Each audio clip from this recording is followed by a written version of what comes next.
ang mga kwento ng pag-ibig, kwento ng buhay, at kwento ng pag-asa dito sa Barangay Love Stories. Love Stories.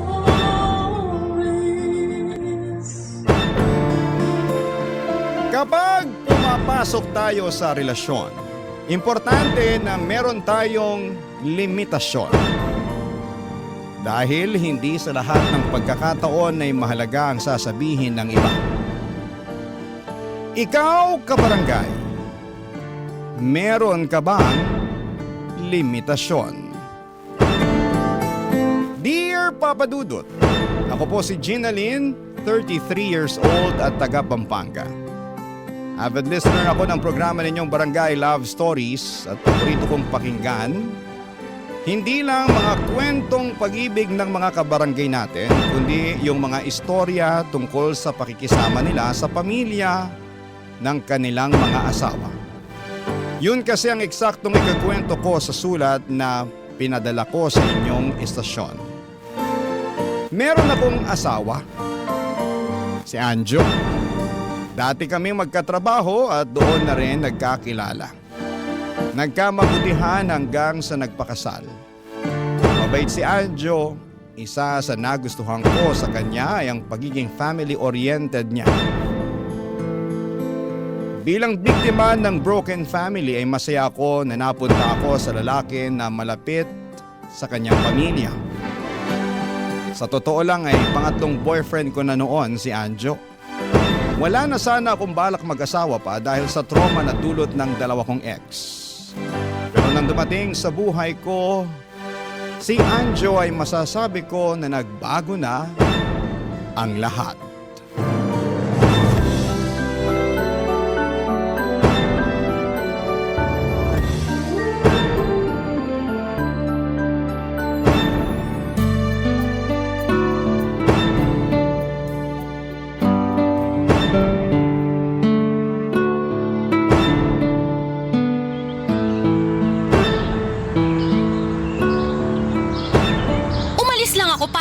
Sa bahay ni na mama. Tapos pag uwi ko, dadatnan ko ng nakabuyang-yang tong refrigerator at wala nang laman. Sa pagkakatanda ko, marami pa tayong stock ng pagkain doon ah. Naubos na kasi dumaan sina Kuya Makoy at PJ dito, nakikain sila. Yun, nagluto ng kung anong nakita nila sa ref. Tapos nagsabi na mag-uuwi rin sila ng konting ulam para doon sa bahay. Ano ka mo? Bakit? Wala bang pagkain sa kanila? Siguro, kaya nga nag-uwi, di ba? At binigyan mo naman. Ba malamang, bakit? Meron naman tayo bibigay. Meron nga. Kaso tayo naman yung nawalan. Buti sana kung konti lang yung kinuha ng mga kapatid mo. Tingnan mo, halos niransak na nila yung ref natin. Ito naman parang pagkain lang eh. Di mo naman kailangan magalit ng ganyan sa kanila, Ginalyn. Anong parang pagkain lang? Pagkain natin yun para sa isang buong linggo, Anjo. Tsaka, bakit hindi ako magagalit? Ako ang nagbabudget sa bahay na to.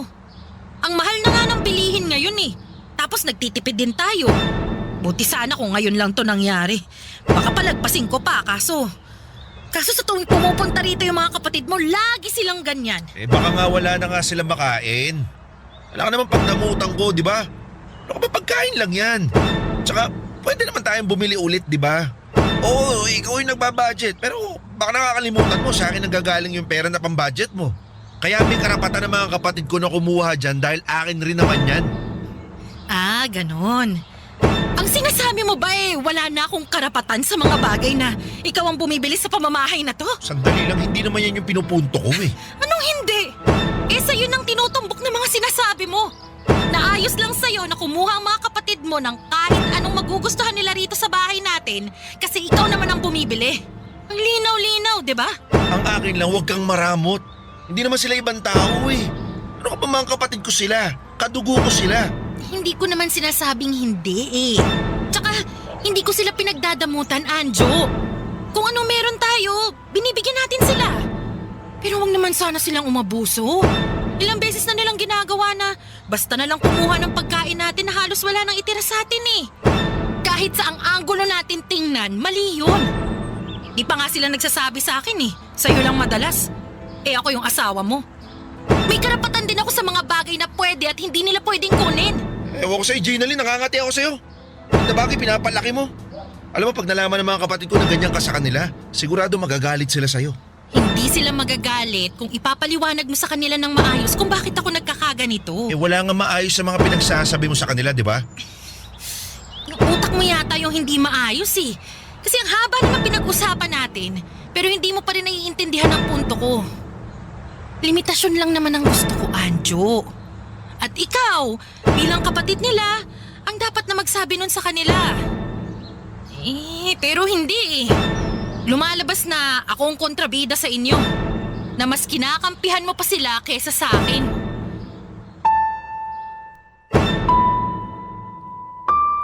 Papadudot 2 buwan lang akong niligawan ni Anjo bago ko siya sinagot. Tapos makalipas ang 3 buwan, nagyaya na siyang magpakasal. Pumayag naman ako kaya masasabi ko na hindi ko na siya masyadong nakilala pa. Ganon din ang pamilya na kinalakihan niya. Noong nagsimula na kaming magsama sa isang bubong ay doon ko sila mas lalong nakilala. Hindi ako maramot na klase ng tao. Subalit abusado ang mga kapatid ni Anjo. Alam ko na para sa iba ay mababaw lang ang nangyari. Pwede ngang palagpasin. Pwede naman talaga kung una't isang beses lamang nangyari yon. Kaso ay hindi. Pero hindi yon maunawaan ni Anjo Papadudot. Ako patuloy ang napasama kaya naman naggalit ako sa mister ko. Pero kung akala ninyo ay yun lamang ang ginawa ng mga kapatid niya ay nagkakamali kayo, Papadudot.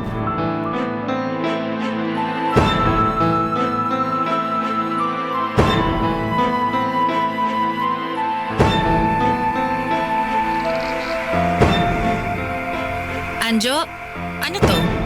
Alin? Ito oh, resibo na nag-withdraw ka ng 30,000 sa bank account natin. Ha? Oo. Bakit? Saan mo to ginamit? Sa ano? Pinairam ko kay Kuya Makoy. Ano? Sandali, makinig ka muna, magpapaliwanag ako. Sige, dalian mo. Sorry kung hindi ko na nasabi sa'yo. Oo nga eh. Kung hindi ko pa nakita tong resibo, hindi ko pa malalaman. Mukhang wala ka naman din yatang planong sabihin. Sandali lang, hindi naman sa ganun. Tsaka makinig ka nga muna bago ka magsalita.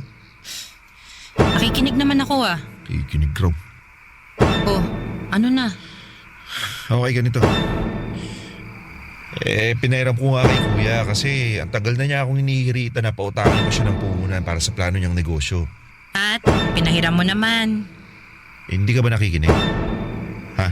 Ang tagal na nga niya akong hinihiritan. Nagsasawa na lang ako kapaulit-ulit niya kaya yun. Kaya pinahiram mo na. Tapos kumuha ka pa talaga sa bank account natin na dapat para sa magiging anak natin? Ano ka ba? Huwag ka mag-alala. Babayaran naman daw ni Kuya yun. Kailan pa? Ano, kapag kumita na yung negosyo niya, baka matagal pa mangyari yun. Basta, babayaran na lang niya. Okay? Tiwala na lang tayo sa sinabi niya. Ginawa na niya yan dati noon sa 5,000 na hiniram niya sa'yo. Kasi raw may gusto raw siyang bilhin na gadget. Kesyo kulang daw kaya nangutang siya sa'yo, di ba? Tapos ikaw, pinahiram mo naman. Oh, ano nangyari? Hindi niya na nabayaran hanggang sa nakalimutan na lang. Na-stress ka pa nga kasi singil sa kanya, sabay banat niya sa'yo na pamasko mo na lang daw, di ba? Kaya nga hindi ko na siningil kasi nga Pero Anjo, ibang usapan na yung pera na hinihiram niya sa'yo ngayon. Malaki na nga yung 5,000 noon eh, pero sige dahil kapatid mo, binigay mo na lang sa kanya. Pero ito, 30,000 dito oh. Tapos kinuha mo pa dun sa account natin na para sa anak natin. Tapos ang malalapan nito, hindi mo pa sinabi sa akin. Sandali lang. Pasensya ka na nga kung hindi ko nasabi.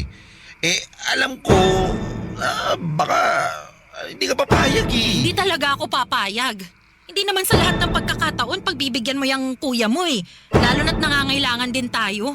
At kahit nasabihin niya na babayaran niya naman, wala pa rin namang garantiya yun. Kung hindi mababayaran ni Kuya, ako na bahala magbayad nun. Kaya huwag ka na magalit, okay? Babalik ko rin yung pera sa account natin. Ikaw talaga, no? Pagdating sa mga kapatid ko, allergic ka na tumulong tayo kasi pala... Allergic? Anong sinasabi mo na allergic? O bakit? Totoo naman, di ba?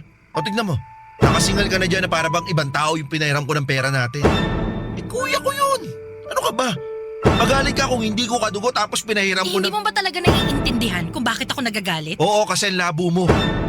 Galit ka na lang lagi, basta may kinalaman sa mga kapatid ko. Paano ako hindi magagalit, Anjo? Sa tuwi-tuwi na lang lagi. Mas matimbang sa'yo ang mga kapatid mo kaysa sa akin at sa plano natin na magkaanak. Diba? Nag-usap na tayo na mag-iipon tayo ng pera kasi gusto natin magka-baby. Kaya nga nung sinabi mo na mag-resign ako ng trabaho, ginawa ko talaga para maalagaan yung sarili ko eh. Oh, yung bank account natin, hindi lang naman pera mo yung nandyan ah. Meron din akong pera dyan dahil nga para sa magiging anak natin yon. Pero nung pinahiram mo yung kuya mo, ikaw lang ang nagdesisyon. Doon ako nagagalit, Anjo. Doon ako nagagalit.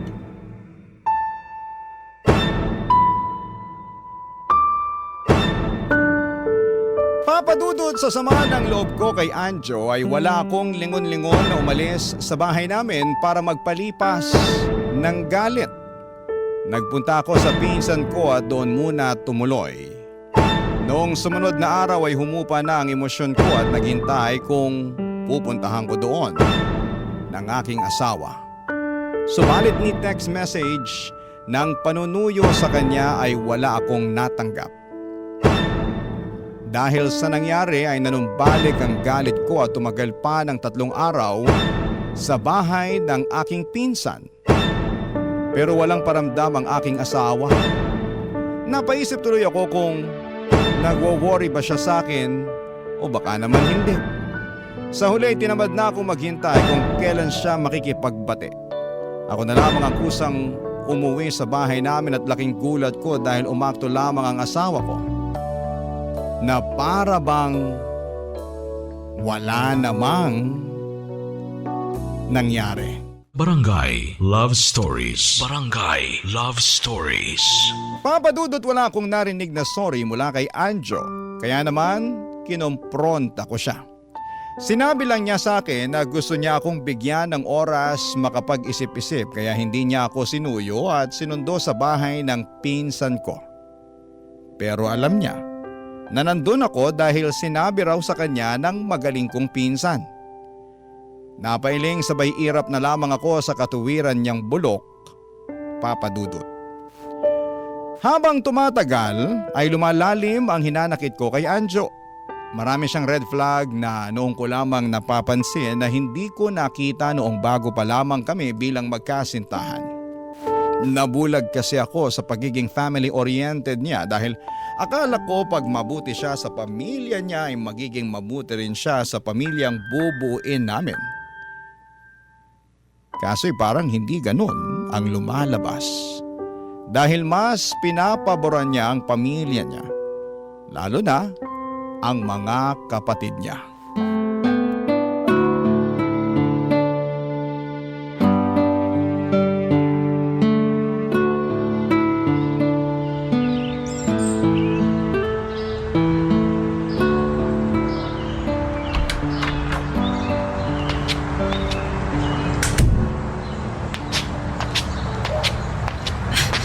Nandito ka pala, Kuya Makoy? Oo nandiyan pala yung asawa mo, maraming sinasabi tungkol sa amin, Anjo O bakit? Totoo naman ah. O Ginalyn, baka may masabi ka na naman ngayon na naabutan mo akong kumakain dito ah. Pagod ako para magsalita ng kung ano-ano, Kuya Makoy. Tsaka welcome naman kayo rito sa bahay eh. Pumupunta naman kayo kahit kailan ninyo gusto, di ba? At kumukuha kayo ng pagkain at kinakain ninyo lahat. Ayos ka rin talaga no? May pasabi-sabi ka pa ng pagod para magsalita ng kung ano-ano Dami mo namang sinasabi dyan. Ayoko na makipag-away. Gusto ko na lang kumain ng cake.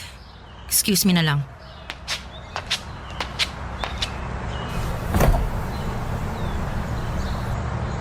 Ha? Nasaan yung cake na tinabi ko rito para sa akin? Anjo, Oh, kinain mo ba? hindi. Hindi naman ako mahilig dyan eh. Nasa na yun kung hindi mo kinain? Ito ba yan? Tong cake na kinakain ko? Yan nga yun! Nako, wala na. Ubus ko na. Sorry sa'yo pala to. Oo, at kinain mo na lang basta-basta. Di ko naman alam na sa'yo pala to Tsaka ako naman ang una nakakuha, kaya akin na to. Ano? anong hindi mo alam na akin? Malamang akin yan dahil hindi naman mahilig sa matamis si Anjo. Tsaka baka nakakalimutan mo ha, bahay namin to kaya sa amin lang ng asawa ko mga pagkain dito. Tapos, anong pinagsasasabi mo na ikaw ang unang nakakuha? Tinila ko yan para sa sarili ko kaya wala kang karapatan na basta-basta lang kainin yan. Baba, kung makapagsalita ka naman dyan, akala mo laki ng kasalanan ko. Cake lang naman to. Hoy Anjo, pagsabihan mo nga yung asawa mo, sakit niya magsalita. Jinalyn, huwag ka naman ganyan. Ano wag akong ganito? Cake lang yan. Kung gusto mo, bilan na lang kita para alam mo na makakain. Hindi yan cake lang, Anjo! Cake yan na ginawa ni Mama para sa akin na tinabi ko kasi kakainin ko lalo na't pagod ako ngayon. Pero ano nangyari? Wala na. Ubus na kasi kinain niyang masiba mong kuya. Ba namumuro ka na talagang babae ka? Bakit? Nasaktan ka? Totoo namang masiba ka, di ba? Lahat na lang na makita mo sa bahay namin, kinakain at kinukuha mo na para bang sa'yo yun o may ambag ka sa pagbili nun? At wag mo na rin sabihin na asawa kong bumili nun, ha? Sawang-sawa na ako sa linyahan ni Anjo sa akin na ganyan. Pinalalabas niyo na para bang wala akong karapatang magsalita ng ganito, magreklamo, magbawal sa pamamahay namin samantalang asawa naman ako ng kapatid ninyo, ha? Kung umasta kayo parang nakatira kayo rito hindi naman. Jinalyn, ka ba nagkakaganyan? Alam mo kung bakit ako nagkakaganito. At kasalanan mo rin yon. Di lang to tungkol sa cake kundi sa lahat-lahat ng sama ng loob ko sa'yo dahil wala kang limitasyon, Anjo. Asawa mo ko, pero mas matimbang sa'yo ang mga kapatid mo. Tapos yung mga kapatid mo naman ay abusado. Tapos kung magkampihan pa kayo, wagas. Sumusobra na talaga kayo.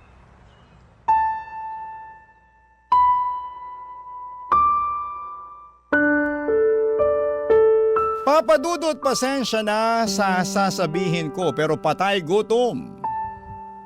Yan ang tingin ko sa pamilya ni Anjo.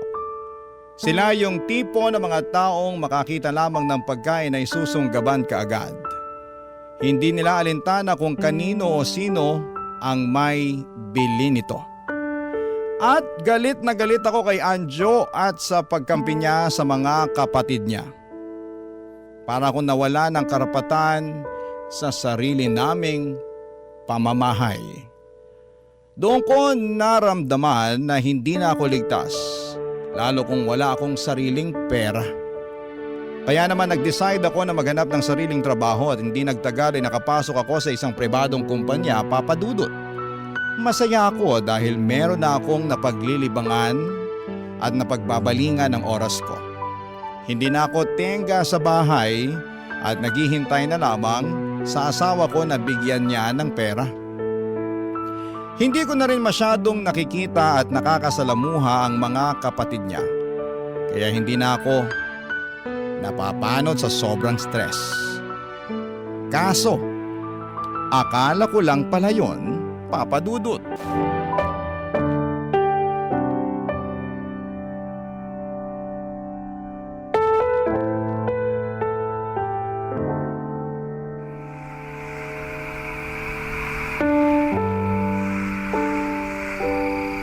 Ano ba kasing problema mo, Anjo? Bakit kanina ka pa nakasinghal dyan? Nagtanong ka pa talaga kasalanan mo naman kung bakit. At paano ko naging kasalanan, Aber? Tsaka, bakit ikaw ang magagalit Ako nga dapat ang magalit sa'yo dahil hindi mo ako dinaanan kanina sa opisina. Nauna ka lang namang umuwi rito tapos madadatnan pa kita na mainit ang ulo. Sinadya ko na hindi ka sunduin. Kasi alam ko may naghahatid naman sa'yo pa uwi, di ba? Ha? Sino? Ang pinagsasasabi mo dyan? Maangon ka pa talaga. Nakita ka ni Kuya Makoy nung nakaraan. May kasama kang ibang lalaki habang nasa isang coffee shop. Sakto na padaan siya ron. Tatawanan pang araw kayo eh. Oh, to. May sinad siyang picture nyo. Yan oh. Di ba ikaw yung kasama ang lalaki mo? So sino siya? Ano pangalan niya? Oo, kami nga yan ni Fidel. Fidel pala pangalan ng mukong na yon. Ano, katrabaho mo? Oo, pero nagkakamali ka. Wala kaming ginagawang masama ni Fidel. Oh, sige. Sabihin na natin wala pa nga. Pero bakit kayong dalawa lang yung magkasama doon? Anong pinagsasasabi mong kaming dalawa lang Marami kami nung lumabas kami nun. Kami lang ang naiwan kasi yung mga kasamahan namin umorder tapos yung iba nag-CR. Tingin mo maniniwala ako sa'yo. Ayaw mo maniwala. Oh, Ayan, oh, tingnan mo.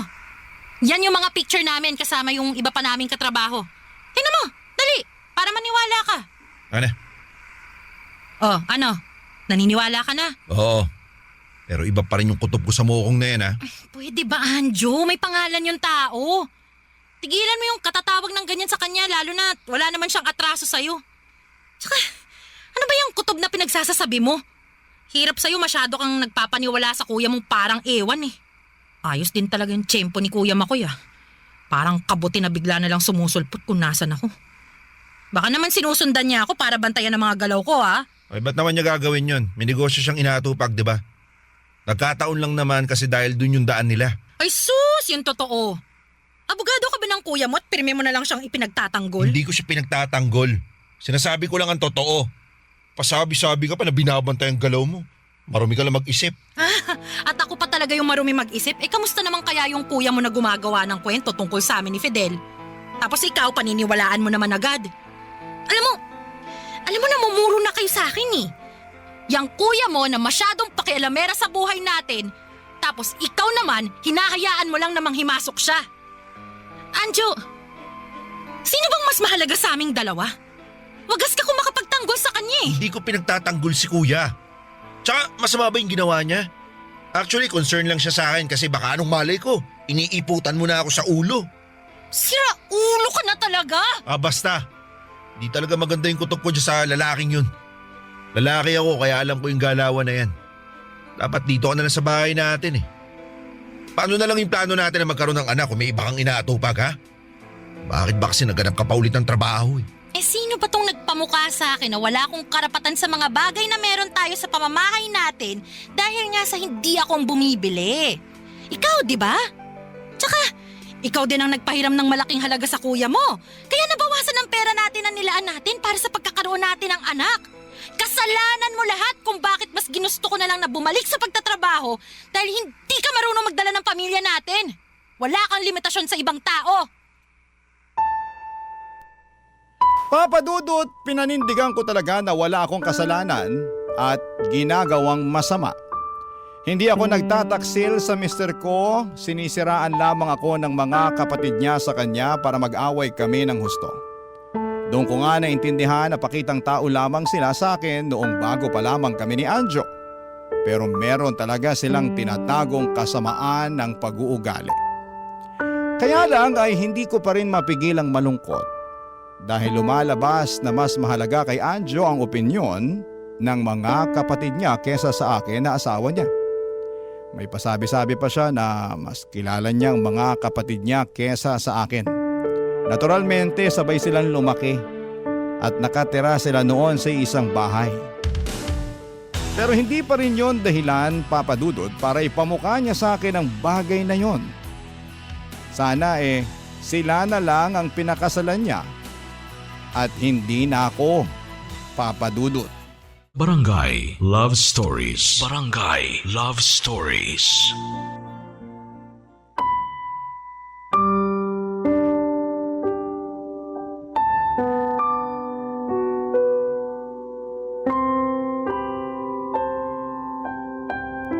Papa Dudut, inabala ko na lamang ang sarili ko sa trabaho at nilayo sa drama ng pamilya ni Anjo.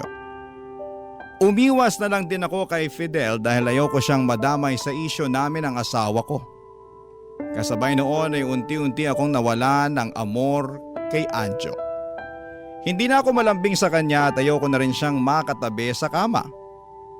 Wala namang pakialam ang mister ko dahil that time ay nahihilig siya sa mobile games. Nakakatulugan na lamang niya ang paglalaro, Papa Dudut. Para na lamang kaming magka-roommate kesa sa mag-asawa ng mga panahon na yon.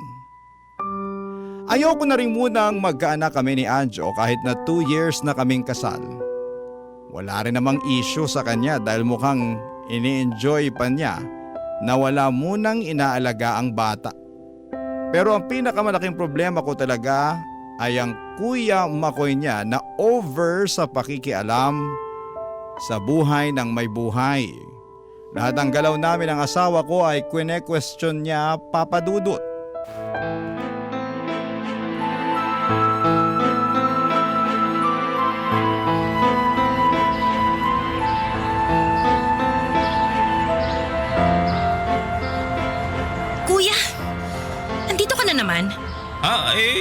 Pinatuloy naman ako ni Anjo eh. Tsaka manghihingi lang sana ako ng bigas tsaka ng konting delata. Naubusan kasi kami ng makakain ng pamilya. Wala akong pakialam. Bakit hindi kayo gumawa ng paraan? Ano bang tingin niyo sa bahay namin, ha? Shelter? Takbuhan kapag nangangailangan kayo? Aba, sumusobra na yata kayo. Uy, Ginaline, pabayaan mo na. Saka ako naman yung nagpapunta rito kay kuya eh. Sobra pa naman tayong bigas dyan. Sige na, bigyan na lang natin sa kanila. Ayoko. Wala tayong ibibigay sa kanila. Napakadamot mo naman. Oh, kung ako madamot, ikaw naman, buraot. Ano sabi mo? Tagal na ako nagtitimpi sa'yo, Kuya Makoy. Sa abot ng makakaya ko, nire-respeto pa rin kita dahil kapatid ka pa rin ng asawa ko. Pero ngayon, sinusubukan mo na talaga yung pasensya ko eh. Ni hindi mo na nga ako kayang irespeto bilang asawa ni Anjo. Napakabalasubas mo pa sa loob ng pamamahay namin. Tapos, ikaw pang may ganang magalit kapag nakapagsalita ako ng masakit laban sa'yo. Kapal mo!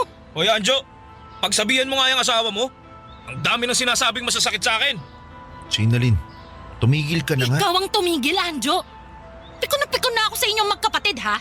Tsaka kahit ngayon lang, pwede bang ipagtanggol mo naman ako? Pwede bang iparamdam mo naman sa akin na asawa mo ko? Hindi yung sa lahat na lang ng pagkakataon yung kuya mo na lang yung kinakampihan mo. Buti pa, Kuya Makoy, umalis ka na sa bahay namin. Ano? Teka. Wala pa akong nakukuhang bigas. Wala kang kukunin ni isang butil ng bigas dahil hindi kita bibigyan. Ginaline, naman eh. Tumahimik ka. Baka nakakalimutan mo na ako ang bumili ng bigas natin. Ako rin ang bumili ng mga grocery na nasa ref natin, kaya ako ang magsasabi kung alin ang pwede at hindi pwedeng ibigay sa kuya mo. At wala akong ibibigay sa kanya dahil namumuro na siya. Hoy, Kuya Makoy, mahiya ka naman. Lagi ka na lang nanghihingi sa amin ng asawa ko. Lagi mo na lang kami ginagawang takbuhan pag nagigipit ka. Pero ni minsan, wala akong narinig na pagpapasalamat galing sa'yo. Ikaw pa nga itong mapagmataas eh. Napakagarapal mo. Akala mo yata nakakalimutan ko yung atraso mo sa akin, no? Yung paninira mo sa akin sa asawa ko para mag-away kami. Ha? Naku, hindi ko maalala yun ha. Oh, tapos bigla ka nag-ulyanin dyan. Buti pa umalis ka na. Ano? Alis na sabi! Ano, gusto mo kalagkarin kita palabas ng bahay namin? Uy, sandali, Ginaline. Umalis ka na rin kaya, Anjo. Ano? Samahan mo na yung kuya mo. Total, lagi naman kayong nagkakampihan, di ba? Sawa na ako sa ugali mong yan eh. Umasa ako na magbabago ka pero umasa lang ako sa wala kaya mas mabuti pa na pati ikaw umalis na rin. Papadudot dahil sa nangyari sumagad na sa buto ang galit ko kay Anjo at sa kuya niya. Sising-sisi ako na nagpakasal ako sa kanya. At kahit na anong gawin kong pag-intindi ay hinding-hindi ko na yata maintindihan ang asal ng kapatid niya, Papadudot. Hindi rin naman mapalis ni Anjo sa pakikialam sa buhay namin ng kuya niya dahil lumalabas na mas kinakampihan niya pa ito. At yun nga ang naging rason para tuluyang mawala ang pagmamahal ko sa mister ko at natuon sa ibang lalaki. At yun nga ay walang iba kung hindi si Fidel. Dahil inisyo nila kami, kaya tinutuo ko na lamang ang chismis na pinakalat nila. Isa pa ay nahulog na rin naman ako kay Fidel dahil ibang-iba siya kay Anjo. Pumayag din ako na may mangyari sa amin. Kaso'y bigla namang bumait ang aking asawa.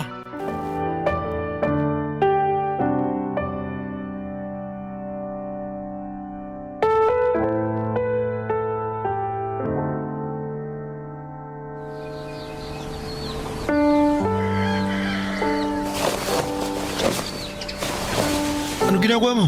Ba't ka nag-iipake ng gamit mo? Hindi ba halata? Iiwan na kita, Anjo. Sandali, bakit? Saan ka pupunta? Wala ka nang pakialam doon. Anong wala? Asawa mo ako. Simula sa araw na to, hindi na tayo mag-asawa. Sa papel na lang tayo kasal pero hindi na yun ang tingin ko. Teka, sandali lang. Bakit naman? Ano naman ba problema mo? Ayos naman tayo, di ba? Ano ka ba? Wala akong alam na ginawang kasalanan ko sa'yo. Akala mo lang ayos tayo eh. Kasi hindi na ako masyadong umiimik sa mga isyu natin. Akala mo talaga na bura lang ng basta-basta yung mga kasalanan mo dahil bigla ka na lang bumait? Pwes, nagkakamali ka. Kasi hinding-hindi na wala ang mga atraso mo sa akin, Anjo. Lalo na yung pinaramdam mo sa akin nung kinakampihan mo yung kuya mo. Unti-unti ko nang natututunan na hindi ka mahalin. Sandali nga lang, Ginaline. Baka pwede naman natin tong pag-usapan. Huwag naman ganito. Anjo, hindi naman tayo aabot sa ganito kung noon pa lang pinaramdam mo na sa akin na hindi ako yung pangalawa sa buhay mo eh. Kaso hindi eh. Sa tuwing may ginagawa yung kuya mo na kinagagalit ko, mas kinakampihan mo pa siya kaysa sa akin. Kaya ayun, namimihasa kasi alam niya na papaboran mo siya kaysa sa akin na asawa mo. Pambihira. Saan ka naman nakakita ng ganong klase ng tao, di ba? Yung mas matimbang pa yung pagmamahal at pagpapahalaga sa pamilya kaysa asawa. Alam ko naman na family-oriented ka, Anjo eh. Sa katunayan, yun nga yung una ko nagustuhan sa'yo eh. Pero, di ko akalain na kakaiba pala ang level ng pagiging family-oriented mo. Sana kung ganyan lang din naman na hindi mo mapakawalan ng pamilya mo, eh hindi ka na lang nag-asawa. Di mo na lang sana ako pinakasalan. Kawawa lang kasi kami ng magiging anak mo pag nagkataon. Buti na lang hindi ako pumayag magkaanak sa'yo. Ginaline, pasensya ka na. Oo, aminin ko na nagkasala ako sa'yo at napagtanto ko naman yun. Kaya nga nagbago na ako, di ba? Sana lang, hayaan mo kung patunayan yun sa'yo. Please, magsimula ulit tayo. Pangako, itatama ko lahat ng pagkakamali at pupunan ko yung mga pagkukulang ko sa'yo. Pasensya ka na rin, Anjo ah. Pero, hindi na pwede ang gusto mong mangyari. Bakit? Kasi, may mahal na akong iba. At hindi ikaw yon. Ano? Teka, sino? Wala ka nang pakialam doon. Iiwan na kita. Ginaline naman, sandali lang, parang awa mo na, huwag mo ko iwan. Bakit hindi? Eh nandyan naman yung kuya makoy mo, di ba? Siya na lang ang gawin mong takbuhan. Total, yun ang eksaktong ginagawa niya sa'yo. Pasama ka sa kanya. Paramay ka. Hingan mo ng pabor para makabawi sa mga utang niya sa'yo. Kasi ako, ayoko na, Anjo. Pagod na akong unawain ka. Kaya diyan ka na. Bahala ka na sa buhay mo. Papadudot, hiniwalayan ko si Anjo at kahit na anong pagmamakaawa niya sa akin ay hindi na ako nagpadala sa mga sinabi niya. Sawang-sawa na ako na unawain siya. Pagod at naubos na rin ako kaya nga tinapos ko na ng tuluyan ang lahat sa amin. Nagsama kami ni Fidel pero saglit lamang yon. Hindi rin kinaya ng konsensya ko kaya mas pinili na lang namin na maghiwalay. Sa kasalukuyan ay mag-isa akong namumuhay dito sa Pampanga at wala na akong balita sa dati kong asawa. Wala na rin akong pakialam kung anong nangyari sa kanya o kung ano man ang gawin niya sa buhay niya. Ang nakakaalam lamang ng kinakaroonan ko sa ngayon ay ang aking pamilya. Malalim ang sugat na dinulot ni Anjo sa puso ko. At sa totoo lang ay natakot na akong makipagrelasyong muli. Parang kontento na nga ako sa buhay ko kahit mag-isa habang hinahanap ang aking sarili. Maraming salamat po, Papa Dudut, sakaling mapili po ninyong i-ere sa Barangay Love Stories ang sulat ko. God bless and more power sa inyong istasyon. Ang inyong forever, kapuso at ka-barangay, Ginaline. Kwentuhan naman tayo dito sa comment section.